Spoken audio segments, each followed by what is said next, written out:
Welcome to our channel. Today, we'll show you how to add Netflix to your Apple TV 4K so you can stream all your favorite movies, TV shows, and Netflix originals with ease.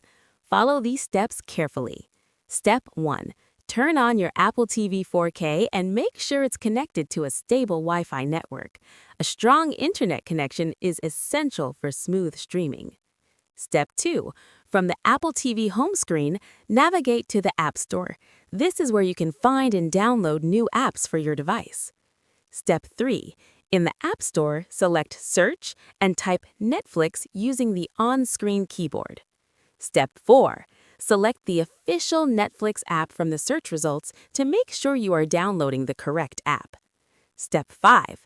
Click on Get or Install to download Netflix to your Apple TV 4K. The installation may take a few moments depending on your internet speed. Step 6. Once installed, return to your Apple TV home screen. You will see the Netflix icon among your apps. Step 7. Open the Netflix app by selecting it.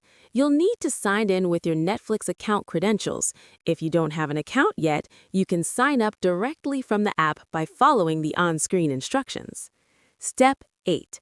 After signing in, you can browse the Netflix library, select your favorite shows or movies, and start streaming immediately. You can also use the search feature inside the app to find content faster. Step 9. For easier access in the future, highlight the Netflix app on your home screen and move it to a convenient location so you can access it quickly. That's it! Netflix is now installed on your Apple TV 4K, and you're ready to enjoy endless hours of entertainment. Don't forget to subscribe to our channel and give this video a thumbs up if it helped you.